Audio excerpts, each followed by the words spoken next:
ही आहे आपली 32 साईज. हा आपला टक्स होता आणि तो नकोय आणि म्हणतात की असं हे कमी जास्त आहे, तर नाही, जो टक्स पॉइंट होता. नमस्कार मैत्रिणींनो, मी खुशी तुम्हा सर्वांचं स्वागत करते खुशी फॅशन पॉइंट मध्ये. आजचा व्हिडिओ एकदम जास्त मोस्ट रिक्वेस्टेड असा व्हिडिओ आहे. खूप दिवसापासून खूप साऱ्या मैत्रिणींच्या कमेंट येत होत्या आणि स्पेशली एका मैत्रिणीची तर प्रत्येक व्हिडिओच्या खाली आवर्जून कमेंट असायची की ताई आम्हाला 32 साईजच्या फोरटक्स ब्लाउजची कटिंग पाहिजे आहे. तर बघा, आज आपण 32 साईजच्या फोरटक्स ब्लाउजची कटिंग बघणार आहोत आणि फोरटक्स ब्लाउज सुद्धा हा योग पट्टीवाला असणार आहे. तर त्यामध्ये शोल्डर मुंडा आर्महोल कसा घेतला जातो किंवा टक्सची मापं कशी घेतली जातात हे सर्व जाणून घेण्यासाठी व्हिडिओ मात्र तुम्हाला पूर्ण बघावा लागेल. व्हिडिओ पूर्ण बघा. व्हिडिओ आवडला किंवा जरा जरी हेल्पफुल वाटला तर लाईक करा. लाईक करायला मात्र विसरू नका. त्याचबरोबर चॅनलवर नवीन असणार तर अशीच नवनवीन व्हिडिओ बघण्यासाठी चॅनलला सबस्क्राईब करा. बऱ्याचशा मैत्रिणी सबस्क्राईब करत नाही आणि त्यामुळे त्यांना सर्व व्हिडिओ दिसत नाही, कारण प्रत्येक व्हिडिओ मधून काहीतरी नवीन शिकण्यासारखं मी देत असते. त्यामुळे चॅनलला नक्कीच सबस्क्राईब करा.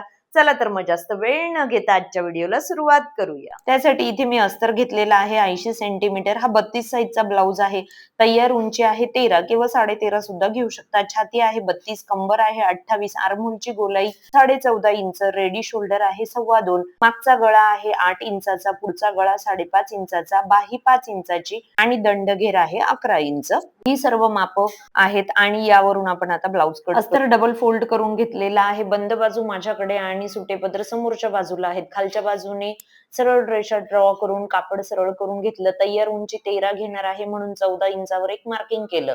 मागील गळा आहे 8 इंचाचा म्हणून इथे शोल्डर घेतला 5.5 इंच आणि आर्महोलचं मार्किंग केलेलं आहे 6 इंचावर. वरती शोल्डर 5.5 आहे, तेवढंच अंतर खालच्या बाजूला यावं म्हणून ते मोजून तसं एक मार्किंग करून इथं चौरस तयार करून घ्यायचा आहे. हा 32 साईजचा ब्लाउज आहे. 32 चा चौथा भाग केला तर तो येतो 8 इंच, म्हणून आपल्याला इथं 8 इंचावर एक मार्किंग करून घ्यायचं आहे आणि त्यापुढे 1.5 इंचाची शिलाई मारायची. मागील मुंड्याचा शेप आपण 1 इंचावर देणार आहोत, कारण साईजही लहान आहे आणि मागील गळा सुद्धा डीप आहे. तर प्रत्येक वेळेला 1 इंच द्यायचं का नाही, तर तो साईज नुसार आणि मागील गळ्यानुसार बदलत जातो. कंबर आहे 28, त्याचा चौथा भाग केला तर तो येतो 7 इंच. पाऊण इंचाचा टक्स इथं 1 इंचाचा न देता पाऊण इंचाचा दिला आणि त्यापुढे 1.5 इंचाची शिलाई मार्जिन.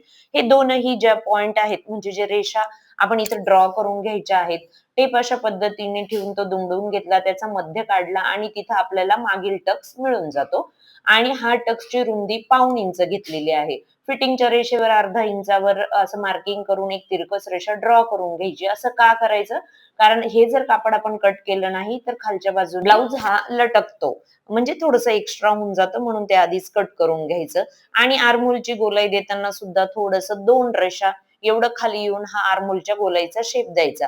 आता तुम्हाला असं वाटेल, हा जर आपण शेप दिला तर आर्महोल वाढतो का? तर नाही, आपला आर्महोल वाढत नाही. बिनधास्त ही प्रोसेस फॉलो करा. यामुळे काय होतं ना, आर्महोल मध्ये चुने किंवा घोळ वगैरे येत नाही.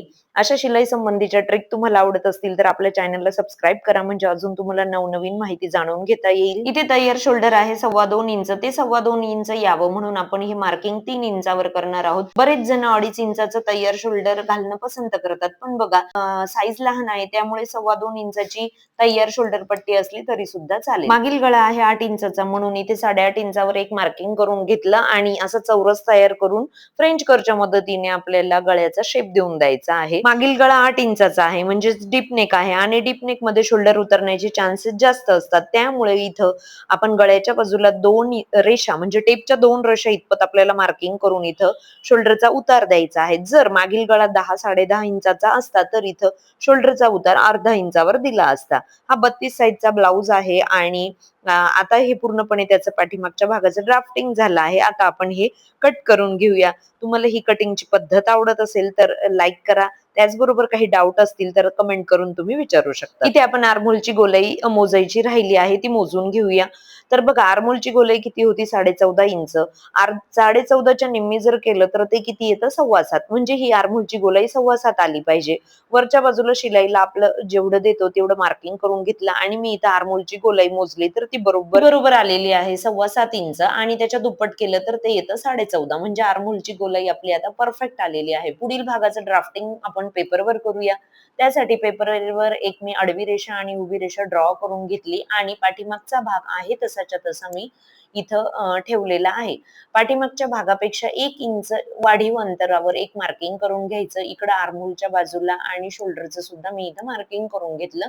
खालच्या बाजूला मार्किंग वर आपण अशी एक सरळ रेषा ड्रॉ करून घ्यायची आहे आणि ही आर्महोलची पण रेषा ड्रॉ करून घेतली म्हणजेच ती चेस्ट लाईन येईल आणि जेवढं शोल्डर वरती आहे तेवढंच खालच्या बाजूला यावं हे मोजून घेतलं आणि इथं चौरस तयार करून घेतला. गळा रुंदीचं मार्किंग करायचं बाकी होतं ते सुद्धा करून घेतलं. पुढील गळा आहे 5.5 इंचाचा म्हणून मी इथं 6 इंचावर एक मार्किंग करून इथं चौरस तयार करून घेतला आणि फ्रेंच कर्वच्या मदतीने आपल्याला गोल गळ्याचा शेप देऊन द्यायचा आहे. आर्महोलचं जी रेषेचं मार्किंग आहे ना त्याच्या निम्मी करायचं आणि त्या मध्यावर एक मार्किंग करून 1/2 इंच आतल्या बाजूने एक तिरकस रेषा ड्रॉ करून घ्यायची आणि त्यानंतर फ्रेंच कर्वच्या साहाय्याने पुढील आर्महोलच्या गोलाईचा शेप देऊन दिला. इथं आता उभा आणि आडवा टक्सचं मार्किंग करून घेऊया. त्यासाठी शोल्डर पट्टीवर टेप अशा पद्धतीने ठेवायचा आणि 9.5 इंचावर मी इथं एक मार्किंग करून घेतला आणि आडवा टक्स घेतलेला आहे 3.25 इंचावर. ह्या 32 साईज आहे म्हणून हा साईज नुसार ही माप सुद्धा बदलत असतात आणि तेवढंच माप खालच्या बाजूला घेऊन एक सरळ रेषा ड्रॉ करून घेतली. आर्महोलच्या तिथं जो टक्स येतो तर तो घ्यावा किती असा बऱ्याच जणांना प्रश्न पडतो आणि घ्यायचा कुठे तर बघा या आर्महोलची गोलाई जिथं या सरळ रेषेला मॅच झालेली आहे तिथं बरोबर आपल्याला आर्महोलचा टक्स घ्यायचा असतो. म्हणजे तुम्हाला एक सोपे ट्रिक सांगितली जागा फिक्स करण्याची आणि याची रुंदी घेतलेली आहे 1/2 इंच आणि हा आर्महोलच्या गोलाई म्हणजे आर्महोलच्या साईडचा इथे टक्स घेऊन घेतलेला आहे. टक्सचं मार्किंग एकदम सेंटर पॉइंट वर न करता जवळपास 1, 1.5 किंवा 1.25 इंच एवढ्या अंतरावर एक मार्किंग करून घ्यायचं किंवा हा बघा मी पेन्सिलीच्या साहाय्याने असा हा गोलाकार शेप देत आहे ना तुटक रेषांनी तर असा हा शेप देऊन द्यायचा आणि त्याच्या नंतरच आपल्याला टक्सचे म्हणजे त्या अंतरापासून आपल्याला टक्सचे मार्किंग करायचे आहेत. मी आता हे पेन्सिलीने मार्किंग केलं. आता हे तुम्हाला डार्क करून दाखवते. जेवढा पहिली रेषा आहे तेवढीच दुसरी रेषा आली पाहिजे ती मोजून घ्यायची.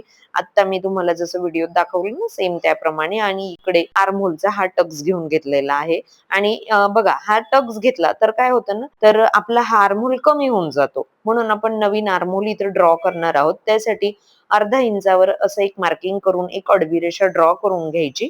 ती जरा पुढेपर्यंत घ्यायची आणि ही जी दुसरी रेषा आहे टक्सची तिथून बरोबर असा हा चौरस तयार करून घ्यायचा आणि त्यानंतर फ्रेंच कर्वचा जो सर्वात जास्त गोलाकार शेप आहे त्याबरोबर तो शेप अशा पद्धतीने ठेवून इथं आर्महोलची गोलाई आपण ड्रॉ करायची आहे. हा नवीन आर्महोल आपण ड्रॉ केलेला आहे ही गोष्ट इथं आवर्जून लक्षात घ्या.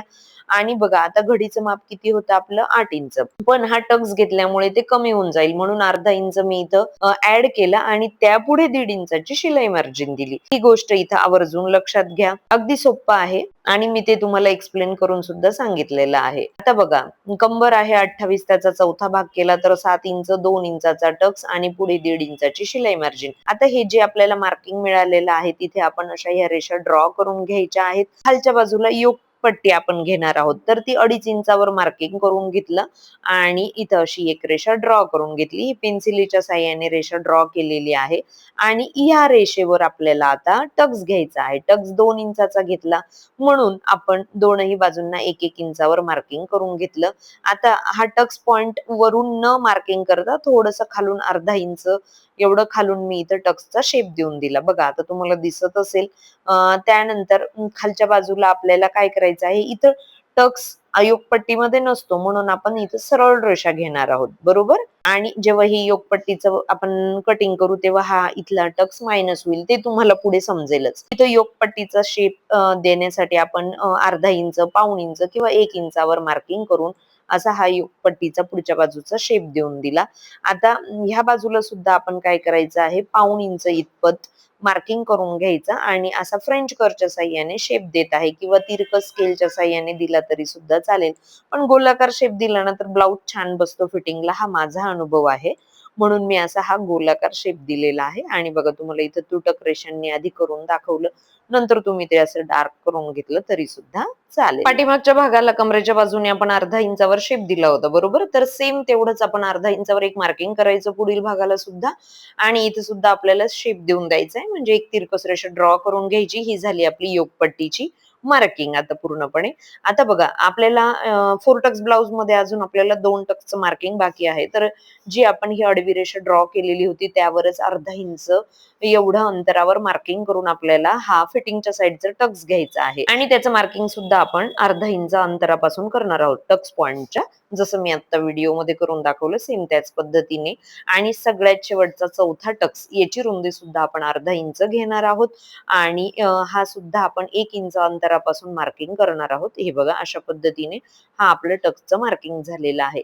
हा फ्रंट ओपन ब्लाउज आहे. पुढील बाजूला आय आणि हुकच्या पट्टीसाठी जेवढं तुम्ही शिलाईला घेता, जर तुम्ही 5 इंच घेत असणार तर 5 इंच एवढं वाढीव घ्या, अर्धा इंच घेत असणार तर अर्धा इंच एवढं वाढीव मार्किंग करून घ्यायचं आहे. आणि शिलाई करताना सुद्धा तेवढंच अंतर आपलं बरोबर शिलाईमध्ये गेलं पाहिजे. हा पूर्णपणे 32 साईजच्या 4 टक्स ब्लाउजचा आपलं ड्राफ्टिंग झालं आहे. बघा इथे टक्स मोजून घ्यायचे. जर थोडेसे कमी जास्त असले म्हणजे दोघं सेम यायला पाहिजे म्हणून आपण थोडंसं 1 पॉइंट एवढं मी इथं वाढवून घेतलं. हे खालच्या बाजूने एवढं आपलं जे पेपर आहे तो रिमूव्ह होऊन जाईल आणि बरोबर आता साईडने आपल्याला कटिंग करून घ्यायचं आहे. आर्मोलच्या बाजूला इथं एक्स्ट्रा कटिंग करून घेतलं आणि इथं असा हा चौकोनी शेप देऊन त्यानंतर आर्मोलच्या बाजूचा टक्सच्या तिथून आपल्याला कटिंग करायची आहे. हे बघा आता व्हिडिओत दाखवलं ना सेम त्याच पद्धतीने.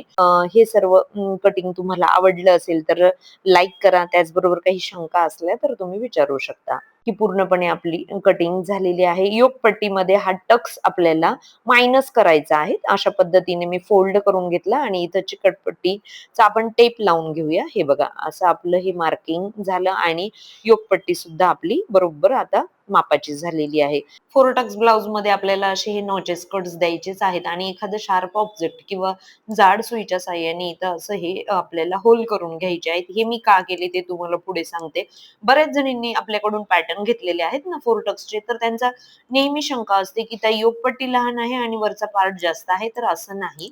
तर बघा हा टक्स बरोबर जर का शिवण्यामध्ये गेला तर योगपट्टी आणि वरचा पार्ट एकदम बरोबर येतात. आपल्याकडे 4 टक्स ब्लाउजचे पेपर कटिंग आहेत 28 साईज पासून तर 42 साईज पर्यंत. तुम्हाला जर पाहिजे असतील तर स्क्रीनवर दिलेल्या मोबाईल नंबरवर व्हॉट्सअपला मेसेज करा. आता आपण अस्तरावर ड्राफ्टिंग करून घेऊया. अस्तराला जो काठ असतो ना तर तो मी शिलाईमध्ये सहसा वापरत नाही म्हणून इथे एक सरळ रेषा ड्रॉ करून घेतली आणि म्हणजे ते कापड मी वापरणार नाहीये आणि आहे तसाच्या तसा पॅटर्न आपल्याला ठेवायचा आहे आणि अगदी जवळून मार्किंग करायची आहे, लांबून मार्किंग करायची. जाड सुईच्या मदतीने आपण जे इथं होल करून घेतलेले होते ना तर बघा त्यामुळे आपल्याला काय होतं टक्सचं मार्किंग करणं सोपं होऊन जातं आणि इथं हे आपलं मार्किंग झालेलं आहे. प्रत्येक वेळेला आपल्याला मोजत बसावं लागत नाही म्हणून असं थोडंसं स्मार्ट वर्क करायचं. टक्स पॉइंट पासून 1 ते 1.25 इंच अंतरावरूनच आपण सर्व टक्स घेतलेले आहेत. 4 टक्स मध्ये ही गोष्ट आवर्जून लक्षात घ्यायची. आपण इथं शिलाई मार्जिन दिलेली नव्हती योगपट्टी आणि 4 टक्सच्या वरच्या पार्टला. तर मी इथं शिलाई मार्जिनचं मार्किंग करून घेतलं आणि आपण आता हे कट करून घेऊया. बऱ्याच जणींचा प्रश्न असतो बघा ही शिलाई मार्जिन किती घ्यावी, अर्धा इंच घ्यावी किंवा टेपच्या 3 रेषा इतपत घ्यावी. तर बघा काही हरकत नाही, कन्फ्युज होऊ नका. तुम्ही टेपच्या 3 रेषा इतपत जर का इथं मार्किंग मध्ये वाढवून घेतलं असेल तर शिलाईमध्ये सुद्धा तेवढंच घेतलं गेलं पाहिजे. जर तुम्ही अर्धा इंच एवढं वाढीव अंतर घेतलं असेल तर शिलाई करताना सुद्धा अर्धाच इंच घ्यायचं. सोपं आहे, कन्फ्युज व्हायचं नाही. आता बघा योगपट्टीचा शेप असा गोलाकार दिसत नव्हता, तिथं थोडासा कोना तयार झाला होता. फ्रेंच कर्वच्या साहाय्याने मी इथं शेप देऊन दिलेला आहे. आता ही पुढील बाजू लक्षात यावी म्हणून इथं आय हुकच्या पट्टीचं जसं आपण मार्किंग करतो ना तसं मी करून घेतलं आणि वरच्या बाजूला शिलाई मार्जिन घेऊन घेतली आणि आता आपल्याला ही योगपट्टी कट करून घ्यायची आहे. अशा पद्धतीने आपली इथं कटिंग झालेली आहे. ही 32 साईजच्या ब्लाउजची कटिंग तुम्हाला आवडली असेल तर मला आवर्जून कमेंट करा. कारण तुम्ही कमेंट केली की मला समजतं की तुम्हाला हे आवडलं आहे की नाही किंवा दुसरा काही डाऊट असेल तर तो सुद्धा तुम्ही विचारू शकता. आणि हेच आपण मेन फॅब्रिकवर ठेवून घेतलं आणि सर्व बाजूंनी अर्धा इंच एवढं एक्स्ट्रा कापड घेऊन हे कट करून घेतलेलं आहे. अशी ही आपली पूर्णपणे कटिंग झालेली आहे. या 4 टक्स ब्लाउजची कटिंग तुम्हाला कशी वाटली? आवडली असेल तर लाईक करा आणि मनात काही अजून शंका असतील तर तशी कमेंट करा म्हणजे त्यावरही मी सेपरेट व्हिडिओ बनवेल. जर का तुम्ही चॅनलला सबस्क्राईब केलं नसेल तर सबस्क्राईब करा. चला तर मग पुन्हा भेटू नवीन व्हिडिओ सोबत. तोपर्यंत एक गोष्ट आपल्याकडे कटोरी, प्रिन्सेस, 4 टक्स, बोटनेक सर्व साईजचे सर्व प्रकारचे पेपर कटिंग मिळतात. तुम्हाला सुद्धा असे पेपर कटिंग पाहिजे असतील तर स्क्रीनवर दिलेल्या मोबाईल नंबरवर व्हॉट्सअपला मेसेज करा. आणि सध्या आता जास्त मोस्ट ट्रेंडिंग मध्ये म्हणणार किंवा जास्तीत जास्त ऑर्डर ज्या येत आहेत त्या बोटनेकच्या येत आहेत, म्हणजे पाठीमागच्या बाजूला बोटनेक आणि पुढील बाजूला कटोरी. हे सुद्धा पेपर कटिंग आपल्या जवळ आहेत. मला जर पाहिजे असतील तर स्क्रीनवर दिलेल्या मोबाईल नंबरवर व्हॉट्सअपला मेसेज करा आणि तुमची ऑर्डर लवकरच बुक करा.